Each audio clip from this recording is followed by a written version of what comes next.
Zap Crypto. Tous les jours, toute l'actu crypto au même endroit. Et pour me soutenir, abonne-toi et active la cloche pour ne pas manquer le prochain Zap Crypto. Bonsoir la cryptosphère, on commence avec le Fear and Greed Index qui représente le sentiment de marché dans sa globalité pour ceux qui me posent souvent la question. Le greed, la gourmandise en français, nous indique un marché plutôt euphorique, enclin à l'achat, et le fear, la peur qui elle nous indique une perte de confiance sur les marchés, un sentiment qui survient évidemment lors des tendances baissières. Ce qui est notre cas depuis plusieurs mois, nous sommes donc aujourd'hui à 24 dans la peur ou l'extrême peur en fonction du site que vous consultez, le Social Index qui lui est censé nous représenter l'engagement sur les divers réseaux, mais qui semble bloqué sur Up depuis des mois, et le market order flow qui est actuellement dans le neutral. Lui nous donne une approximation de la demande la plus forte, que ce soit à la vente ou à l'achat, et quand celui-ci est dans le neutral, ça signifie juste qu'il y a plus ou moins autant d'ordres de vente que d'ordres d'achat en attente. Et sachez également qu'il varie toute la journée. Je vous souhaite à tous une excellente vidéo, c'était Zap Crypto. Après, c'est quand même l'actualité qui est un peu du jour pour moi, c'est qu'il y a un gros pool de minage asiatique qui est en train d'arrêter les retraits. Donc il y a des gens qui participent à ce pool de minage en participant, en apportant de la ressource financière, et ils reçoivent des gains du minage Bitcoin et Ethereum. Et malheureusement, c'est une grosse plateforme quand même, c'est l'une des plus grosses plateformes mondiales qui ont arrêté les retraits parce qu'il y avait trop de gens, ils ont des problèmes de liquidité, trop de gens voulaient récupérer leur Bitcoin et leur Ethereum. Donc ça, potentiellement, derrière, c'est pas une très très bonne nouvelle, mais c'est peut-être la suite un peu de cette crise avec malheureusement des cadavres qui vont apparaître. C'est une réglementation crypto au Royaume-Uni. En gros, le gouvernement, donc l'État, a signifié ou a ordonné aux exchanges que si jamais ils respectaient pas, enfin s'ils avaient des utilisateurs qui respectaient pas certaines lois, on va dire, qu'ils étaient tenus de les sanctionner ou du moins d'en faire part à l'État, de les balancer quoi, en gros. Donc il y a rien d'étonnant, sauf que en gros maintenant les exchanges vont se mettre à faire la police quoi. C'est-à-dire que c'est à eux de trouver l'utilisateur qui ne respecte pas les lois du Royaume-Uni et qui vont les balancer auprès des autorités. La centralisation. C'est CZ qui va être content du coup si jamais il a l'équivalent du PSAN au Royaume-Uni, lui pour le coup, qui montre patte blanche partout où il va. On va parler maintenant de Coinbase. Coinbase qui vient de faire une proposition à MakerDAO. Coinbase, donc c'est un exchange majeur, c'est comme Binance, mais avec un volume plus faible. C'est le deuxième ou troisième, il me semble, selon comment on compte. Mais bon, Coinbase, ils viennent de proposer à MakerDAO une offre sur le forum de gouvernance. Vous pouvez trouver tout ça. Faut savoir les divers projets qui fonctionnent en mode DAO avec une équipe décentralisée, etc. Les diverses propositions sont publiques pour que la communauté puisse voter dessus et décider est-ce que oui ou non ils souhaitent accepter cette offre.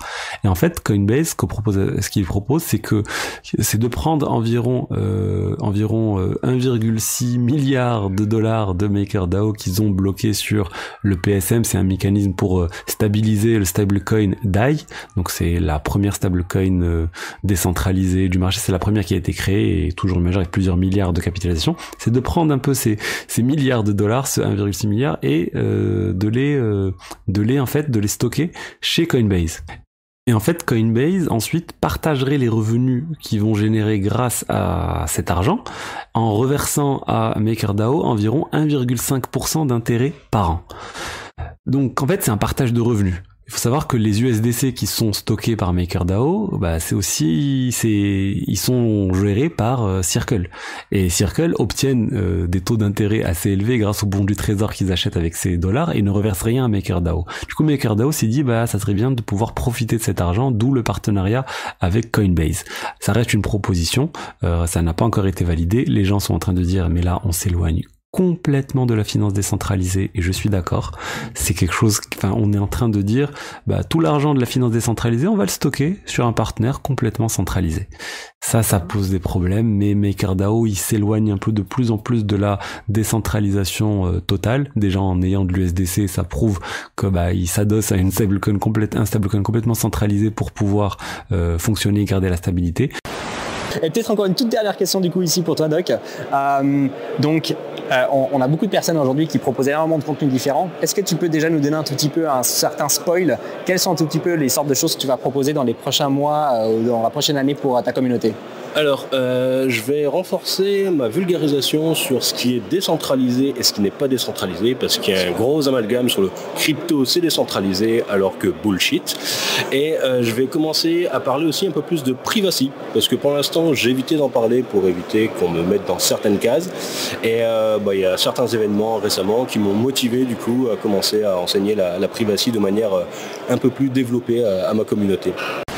Je vous ai déjà beaucoup parlé des MNBC, des banques centrales, et que ça peut être aussi un outil de contrôle, comme il est dit dans cet article de Cryptost. Ça peut être un danger pour la liberté et pour la vie privée, peut-être, hein, peut-être pas, chacun pense ce qu'il veut. Mais du coup, même sans être avec les MNBC, juste en étant sur la blockchain, on s'expose. Du coup, à l'avenir, ça se trouve d'ici 5 ans, 10 ans, qu'est-ce qui restera de notre vie privée? Peut-être pas grand-chose. J'ai pas de conclusion là-dessus. Je sais même pas quoi forcément en penser vraiment personnellement. Juste, j'ai une réflexion autour de ça. Je pense que c'est bien que tout le monde se questionne dessus. Je vais prendre un petit exemple de ce qui se passe en Finlande. Peut-être que vous le savez, peut-être que non. Mais en fait, là-bas, les données fiscales des contribuables sont accessibles à tous en quelques clics. Tout le monde peut voir les revenus de tout le monde. C'est une transparence totale. Ça dépend aussi des cultures. Dans les cultures nordiques, c'est beaucoup plus comme ça. Chez les latins, beaucoup moins. On cache beaucoup plus. Et en fait, là-bas, vous pouvez savoir combien gagne votre voisin. L'information, elle est disponible, elle est publique. Avec la blockchain, peut-être à ça qu'il faut s'attendre dans le futur, d'ici quelques années. Combien de temps, je sais pas. Mais en tout cas, c'est ce que permet cette technologie.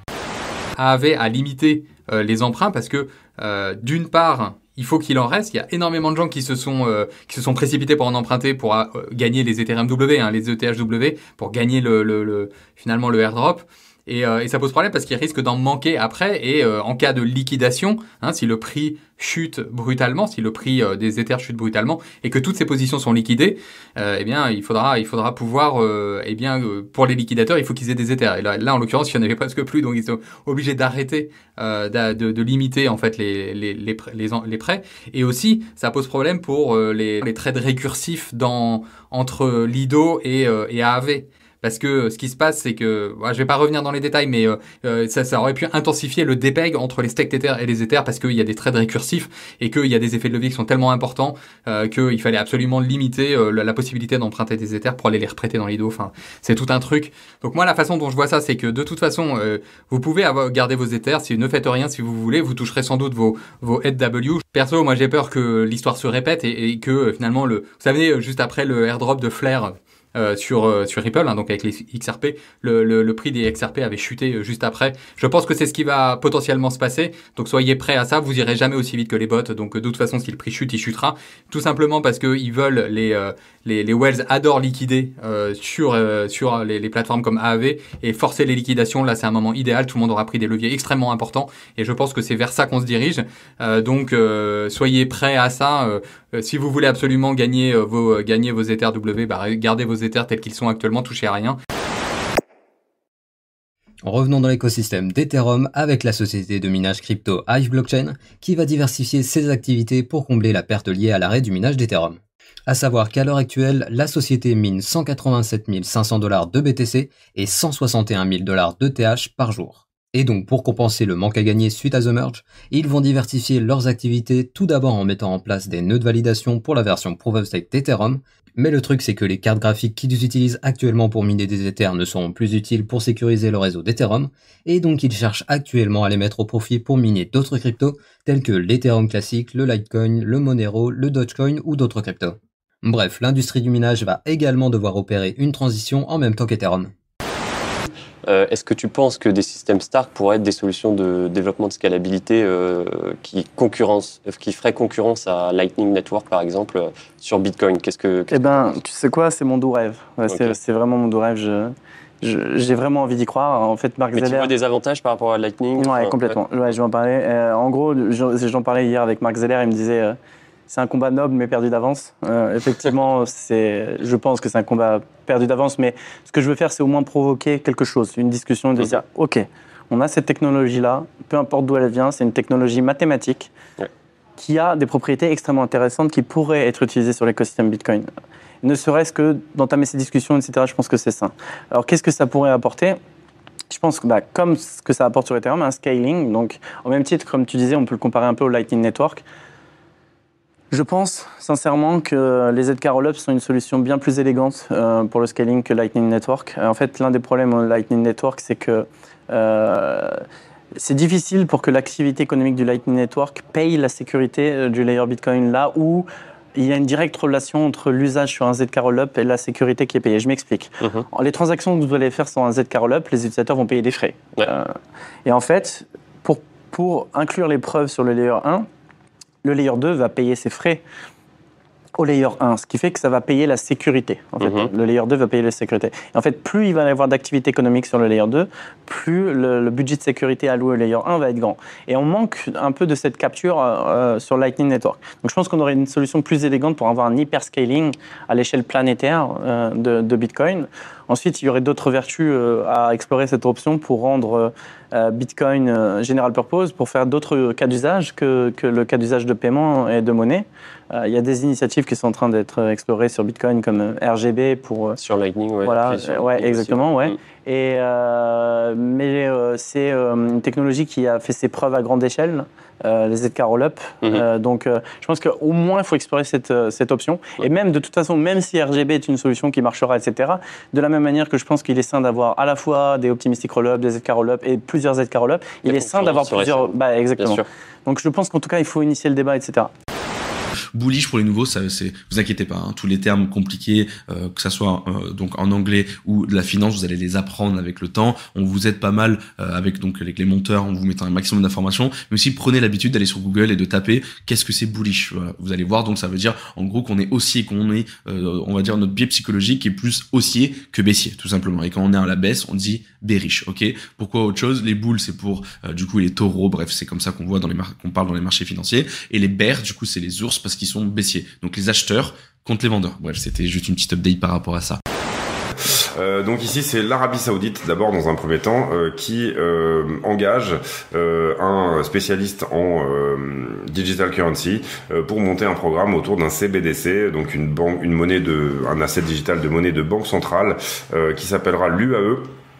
Et qui permettra tout simplement des paiements en crypto par rapport au pétrole. Donc ça, c'est très intéressant, tout simplement parce que, vous l'avez compris, tous ces gens-là veulent sortir du dollar, les BRICS, donc Brésil, Russie, Inde, Chine, Afrique du Sud, et dans le même temps, bien évidemment, la crypto est un formidable moyen de le faire. Donc je pense qu'essayer d'anticiper les mouvements du marché, ça correspond plus à une mentalité de trader. Et si on prend les personnes les plus riches du monde aujourd'hui, on constate que ce ne sont pas des traders. Prenez Bill Gates, Steve Ballmer, Jeff Bezos, Elon Musk, Mark Zuckerberg, Larry Page, etc. Vous voyez ce que je veux dire? Aucun d'entre eux n'est arrivé là où il en est en tradant. Essayez d'en trouver un, vous n'y arriverez pas. D'autre part, essayer d'anticiper les mouvements de la bourse, c'est une idée insensée. Quand on voit que les analyses statistiques du Bitcoin et du S&P concluent que 80% de l'appréciation vient d'1% des jours. Autrement dit, si vous ratez les 3 jours les plus profitables de l'année, vous perdez 80% de l'augmentation. Et si vous ratez les 6 jours les plus haussiers, vous passez à côté de la totalité des profits. C'est comme ça que ça marche. On a l'impression de ne quasiment rien gagner 98% du temps. Et un jour, on se lève et on lit que le fonds souverain d'un pays du Moyen-Orient vient d'acheter 10 milliards de dollars de Bitcoin. Ce qui fait bondir le prix au double ou au triple de sa valeur. Dans un cas où quelque chose comme ça arrive, beaucoup de gens vont se détester et se dire qu'ils auraient dû l'acheter à tel prix ou à tel prix. Ils vont avoir des regrets. C'est pour ça que je pense que la mentalité de trader est affreuse pour tout le monde. À moins que vous ayez des supercalculateurs avec des algorithmes propriétaires qui font un profit d'un dixième de centime, 1 milliard de fois par heure. Dans ce cas, je comprends que le trading soit justifié, mais 98% de la population n'a pas ce genre d'avantage comparatif et exclusif. Et donc, en règle générale, ils perdent leur argent sur les marchés en essayant de faire du trading. Donc en France, Bruno Le Maire met tout en place un tas de mesures pour baisser les prix de l'énergie et du pétrole et de tout un tas de subventions. Donc ils vont imprimer de l'argent. Ils ont tentative de renationaliser EDF pour pouvoir contrôler le coût de l'argent. Mais comme il n'y a pas que des bonnes nouvelles, eh bien on retiendra aussi que Monsieur Poutine a dévoilé son jeu, puisque finalement jusqu'à maintenant il a toujours été très discret en disant que oui, mais je peux pas vous ouvrir les robinets du gaz sur Nord Stream 1 parce que vous comprenez, on a des problèmes techniques. Bon là il était très clair, c'est pas des problèmes techniques, en gros il a coupé le gaz, et puis tant que les Européens n'auront pas levé les sanctions en direction de l'économie russe, eh bien ils pourront se taper et ouvrir pas les robinets du gaz. Je suis pas sûr que ce soit une super bonne nouvelle, je suis pas expert en économie, mais j'ai l'impression quand même que ça va poser quelques problèmes supplémentaires. Je reviens toujours à mon théorie des sociétés d'énergie en Europe qui vont se retrouver dans une merde toujours un tout petit peu plus noire qu'elle ne l'était déjà avant, donc ça c'est pas forcément la bonne nouvelle, et ça nous met toujours un petit peu en difficulté. Donc on a le S&P, j'ai attendu pour faire cette vidéo parce que ça montait à un moment donné, mais enfin j'y croyais pas trop on va dire, donc effectivement on repart bien à la baisse. Donc on a la droite de tendance ici en support, on a le nuage qui était en support, mais voilà, c'est en train de lâcher, et là on avait le twist qui avait tenu, mais a priori on est passé juste à côté, et ben non, tout ça, ça ne tient pas, ça passe. Alors le seul petit espoir, on peut dire, qui nous reste, donc la lagging span demain elle va casser la Kijun ici, mais comme elle est verticale elle ne compte pas. Ce qui nous intéresse c'est ce niveau ici à 3865, donc si on casse ce niveau là, ben le niveau suivant ça sera 3784 et ensuite 3617. Alors l'idée quand même dans toute cette histoire c'est de ne pas enfoncer les 3490, parce que si on enfonce les 3490 qui se situe donc ici sur l'échelle mensuelle, vous voyez que ça correspond à la SSB et à la Kijun, et là ça serait vraiment plutôt négatif parce que vous voyez qu'après on n'a plus de support puisque le nuage est très fin. Donc voilà, ça serait bien, on peut aller chercher ce niveau là, si on casse les derniers points bas ici à 3650, on peut aller chercher ce niveau là, mais ça serait bien qu'on ne l'enfonce pas, tout du moins en clôture de bougie mensuelle. On peut l'enfoncer en une semaine ou en une journée sur des mèches, mais en clôture mensuelle ça serait bien que ce niveau là soit préservé. Alors attention, on est au mois de septembre. Mois de septembre c'est un mois qui est difficile, qui est pénible, et puis le mois d'octobre c'est le mois des crashs. Alors je dis pas qu'il y aura un crash ce mois-ci bien évidemment, mais sait-on jamais, donc c'est 2 mois qui sont relativement pénibles avant éventuellement un rallye de Noël, si rallye de Noël il doit y avoir cette année. Au niveau du VIX, indice de la volatilité, de la peur baquée sur l'SP500, il fait un petit peu de vert aujourd'hui, donc l'SP500 fait du rouge. Est-ce que le VIX va aller taper cette trendline ici? C'est très possible, j'ai mis la parallèle au canal. C'est peut-être qu'il va taper là, ici, c'est-à-dire l'SP500 qui continue un peu sa chute. Par contre, si le VIX, il éclate ce canal-là, là, c'est peut-être direction un crack. Alors, qu'est-ce que c'est un crack? Je te remercie de poser la question. C'est ça, voilà. C'est un VIX, c'est-à-dire les gens, ils ont extrêmement peur, une extrême volatilité, c'est ça, ce pic-là. Donc on n'y est pas encore, on est là, on est loin. Mais si on commence à péter les anciens pics-là, tu comprends bien qu'on va vers un crack, ça c'est sûr. Et un crack en bourse égale les cryptos minimum à 15 000, voire même 10 000. Donc on surveille ça, tout ça pour dire que ça sent pas bon. Maintenant, qu'est-ce qui se passe au niveau du dollar? On voit le dollar ici qui continue sa montée parabolique, donc le dollar américain qui est une devise fiduciaire qui perd de la valeur à chaque année, prend de la valeur par rapport aux autres devises comme l'euro et le yen. Donc c'est ça ici qu'on voit le DXY, le dollar index. Et là on vient de briser à la hausse une résistance quand même importante, et une ligne de tendance là, qui était là depuis quand même pratiquement 30 ans. Donc est-ce qu'on va aller plus haut? On va aller chercher les 120 sur le dollar index, les 150? Ou la divergence qu'on voit qui est en train de se jouer ici, la divergence baissière, va faire son effet et on va voir le dollar index descendre. Ce qui aiderait beaucoup la situation dans plusieurs pays d'avoir un dollar moins fort. Mais ça, est-ce que ça va arriver? On va le voir dans les prochaines semaines. Open de New York. La claque, on s'est pris des indices qui nous ont dit non. Qui nous ont dit go fuck yourself, it's to the downside.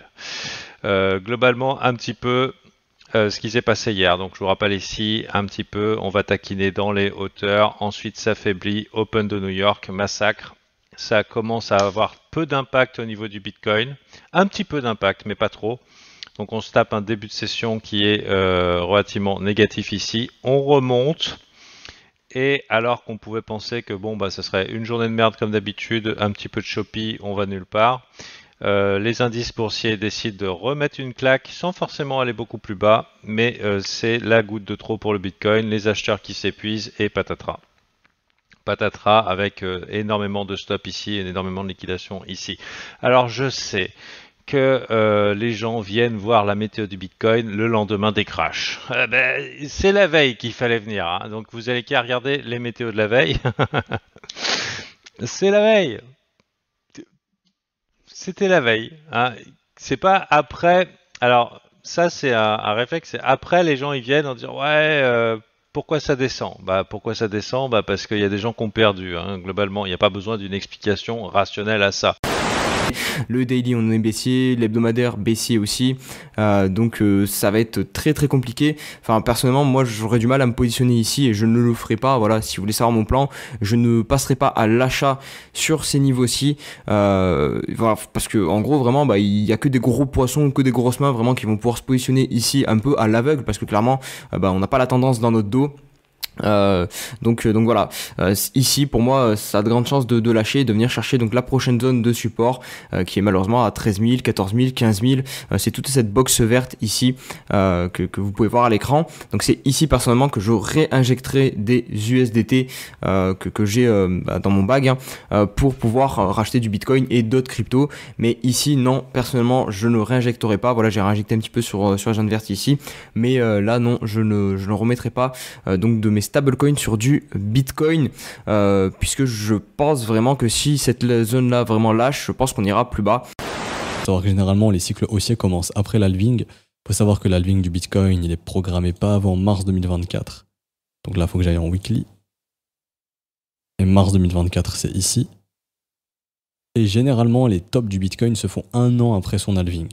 Donc là en gros ce serait halving du Bitcoin en mars 2024 et du coup futur top du Bitcoin du coup peut-être en mai-juin 2025. Du coup si on passe en daily, bon vous voyez que c'est dans pas mal de temps. Mais là-bas l'halving est tout là-bas. Donc vous voyez il y a le temps, on peut former le bottom avant, comme ici en 2018 on a formé le bottom en début 2019 et l'halving était en mai 2020, donc on a formé le bottom 1 an avant. Donc là ça voudrait dire que le bottom pourrait se former peut-être cet hiver 2023. Mais en attendant on aura probablement de la consolidation qui fera que après l'halving là on aura vraiment le rallye qui débute. Donc vous voyez il y a encore du temps ici probablement pour vraiment poser un bon bottom. Moi personnellement je pense que on est dans la dernière jambe baissière, honnêtement. Maintenant on peut durer encore plusieurs semaines, mais je pense qu'une fois qu'on aura, si vraiment on casse le range au sud et qu'on vient dans ce creux au niveau du volume profile, il y a de grandes chances que ce soit la dernière jambe baissière et que ce soit le bottom qui puisse se marquer donc au niveau de ce creux au niveau du volume profile.